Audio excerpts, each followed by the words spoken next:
Assalamu alaikum. Today we will discuss about generic methods in C Sharp. I am going to create a new project console application.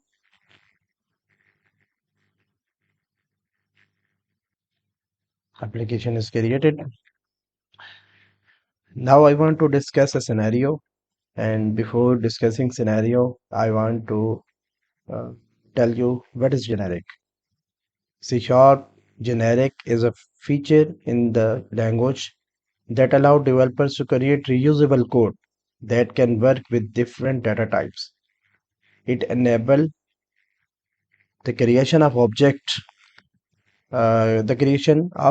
type safe code that can be used with the variety of data type without having the rewrite the code for each data type, like we having two integers, two floats and two decimals. We have to write the code for every data type, separate code. But in generic, we use a single code for all data types. It improves the performance, efficiency of the code, and usability, and reduce the possibility of errors. So we are going to create a class here, new item or class, just with the name my methods,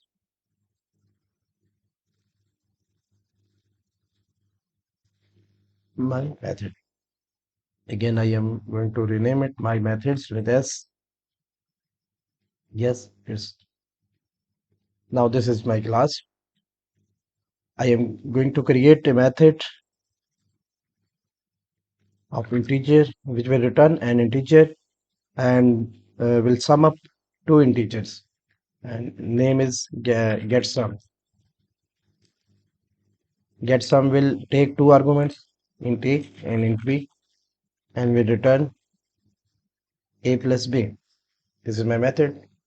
When I will use this method in my program.cs class, I will write my methods m is equal to new my methods. In .NET Core, when you specify your data type here, then no need of specifying data type here, like new, just new, not new my methods. Both are correct, but you can write the code as, as this one. This is smart, so I'm going to comment it m1. When I call m1 dot getsum ask me to enter two integers like 5 comma 10.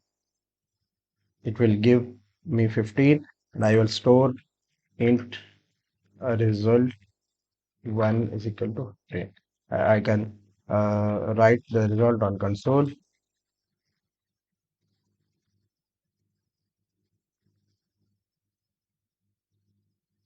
Before string, I am putting dollar sign so that I can use the result value in the string.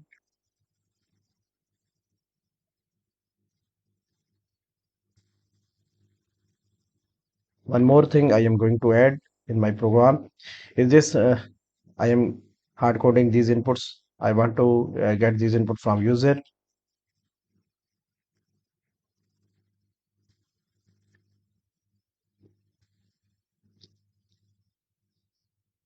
No need of getting input from user.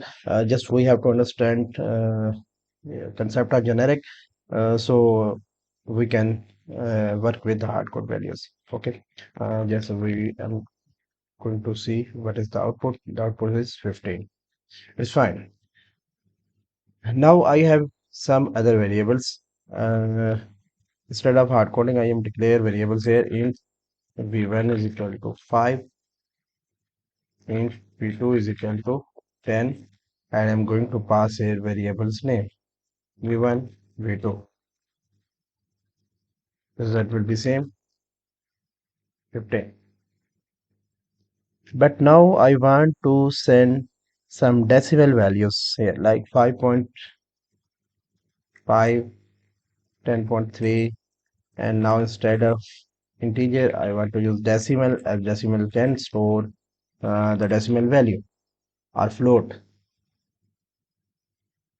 When you declare decimal, you have to place m here.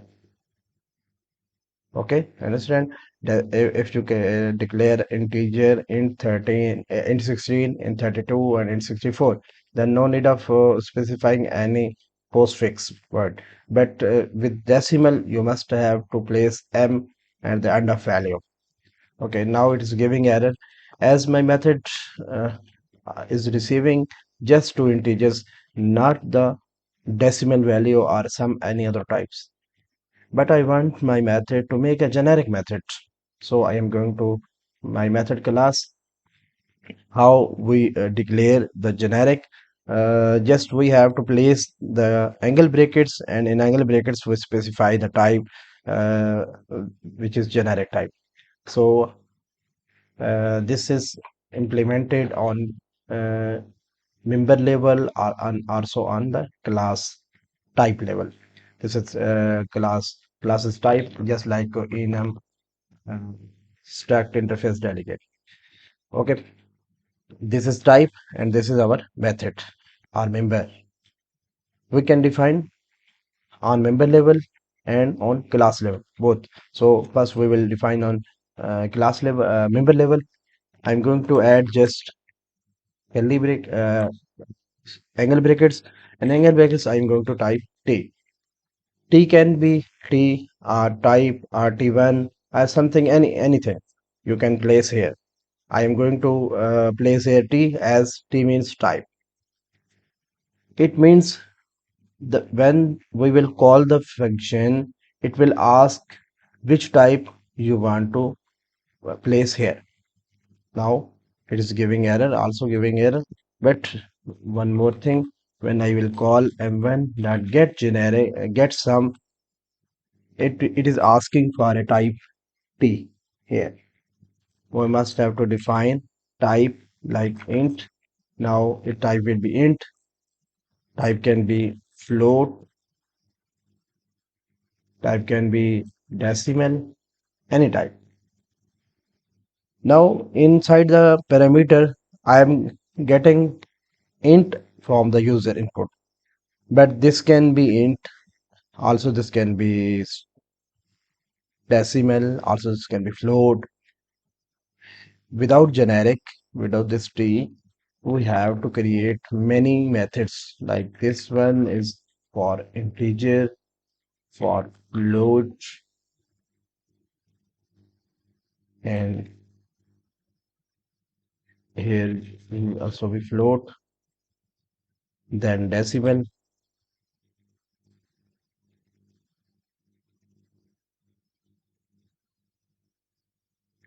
then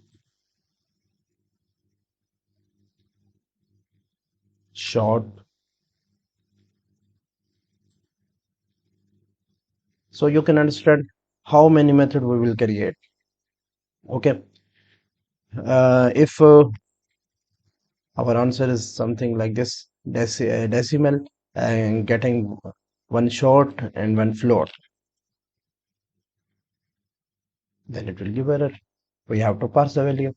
So there is a method called generic method. We will create a single method to handle these all conditions easily.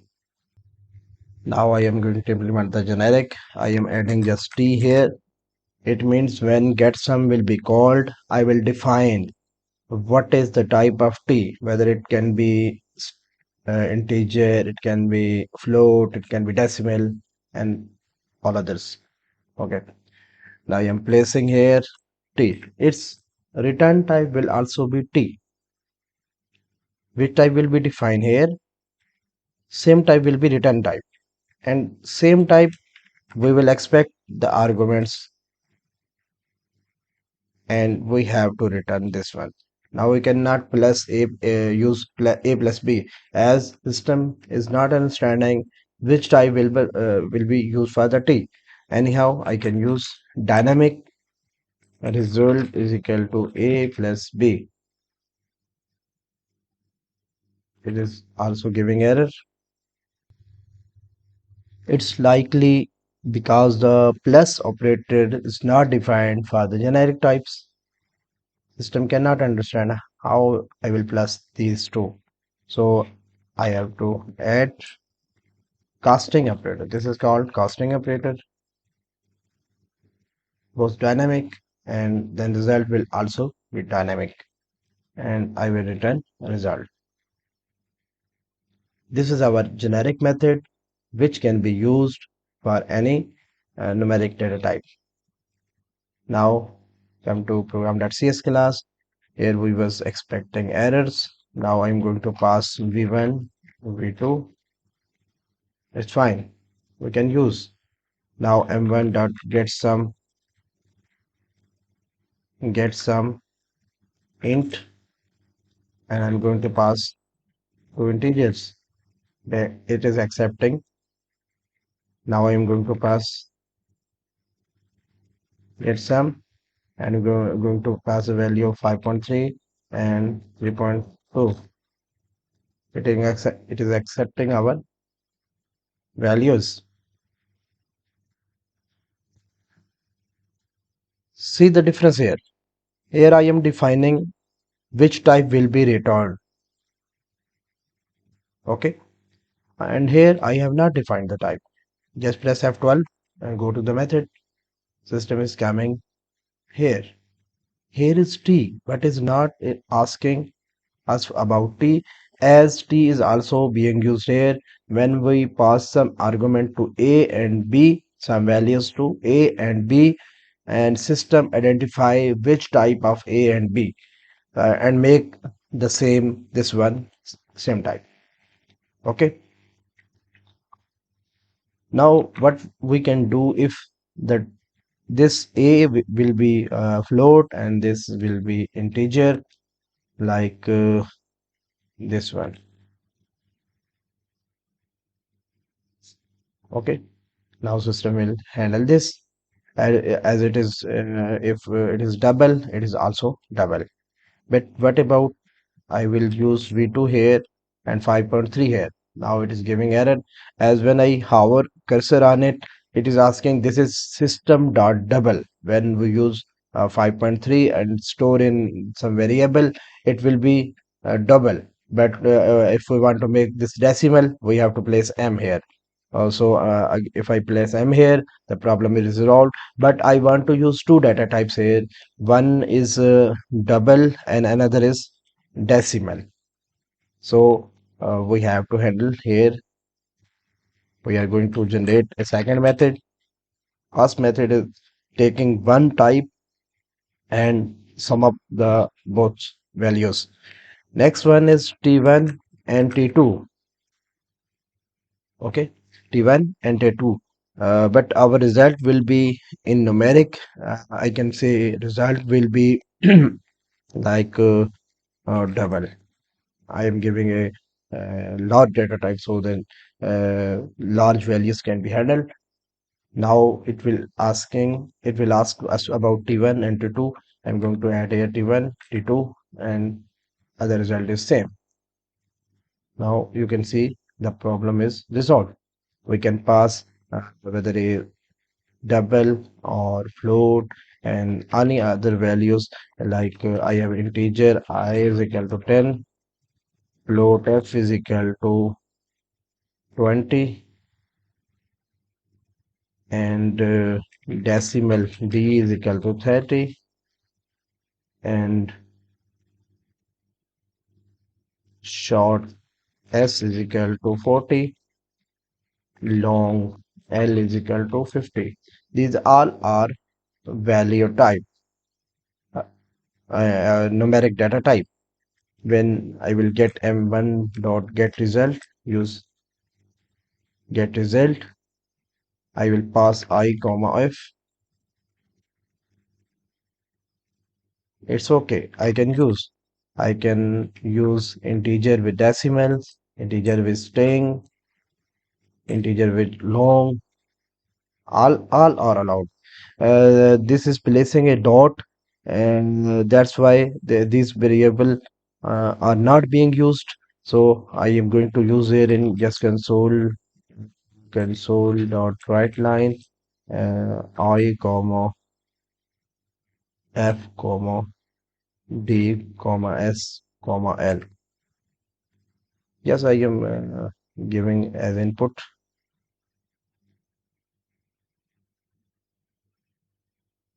It is giving here error, but I type this code just because so that no problem should be here. After my code, I will remove the line. So you can see now I am trying with float, first float and second integer. It is allowed. First decimal, second integer allowed, s- short and integer allowed, long and integer allowed, both integer are allowed. Okay, now it is giving error because of ambiguous call. Ambiguous call means you having two methods with the same expected types. Just like if we move here, we having a T1 and T2 type. If T1 is integer and T2 is also integer, then what we will do here, T a if we declare a single argument type for generic. Sorry for interruption. I was asking if I declare a single generic type, and here I am declare two generic type. If we call the method with single generic type, like I declare t will be integer, then a will be integer and b will be integer.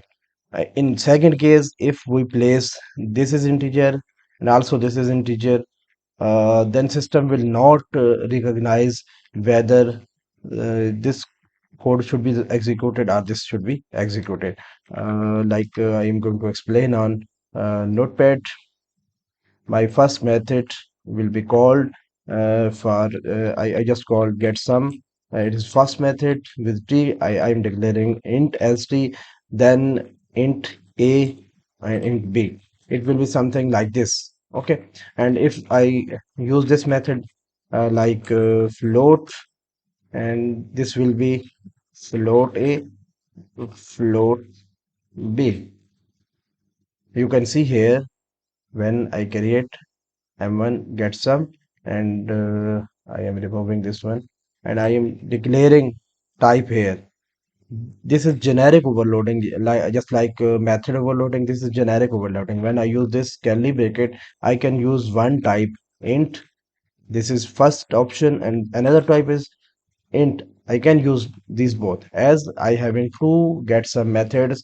One is with one generic type, and second is with two generic types. Now I am using method with one generic type integer, and when I will place bracket here, you can see it is expecting one integer and second integer. And if I place here float, it will expect two float from me, float A, float B. But when I will use the second function with different argument like float and integer, uh, now you can see it is expecting one float value and another integer value. If we place these curly braces, these angle brackets and define type, then we must have to input same like these. Like I have to input for f and I have to input for I here.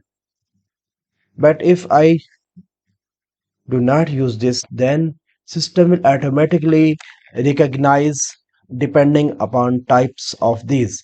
Like if I remove this, then I can use many arguments, and this will be decided on runtime by the system, not by me.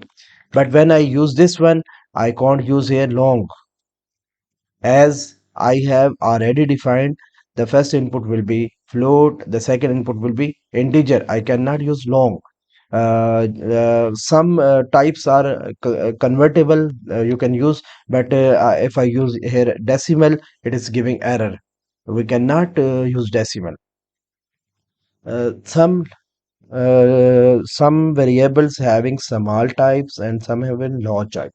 We can store our small types into large types, but we cannot store our large type into small type. I am giving you example on the screen.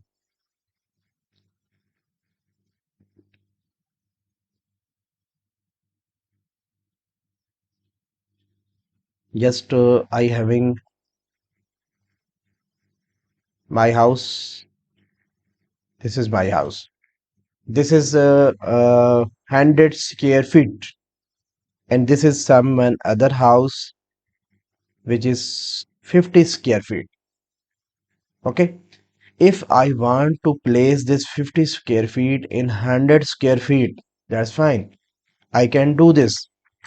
But if I want to place this 100 square feet house in a small house, I can't do, because here space is less, and here this is required more space.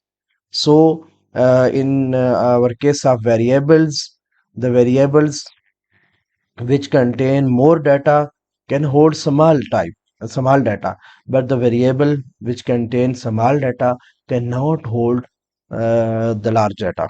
I'm going to comment it, and this is int 64, int 64 dot max value. You can see int 64 having too much long value like this, but int 16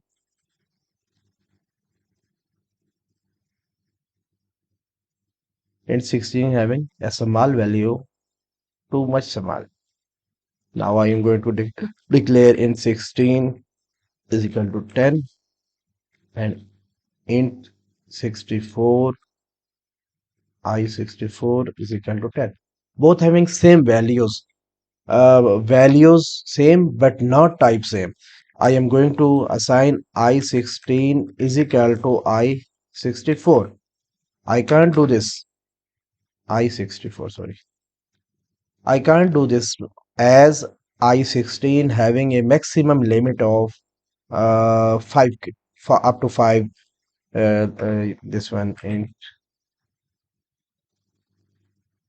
in 16 max value, it can store 32,767, but current value is 10. Why it is not allowing me? Value is small but type is not small. This is like I think I am again explain you. This is my house with the small value, and this is my another house with large value.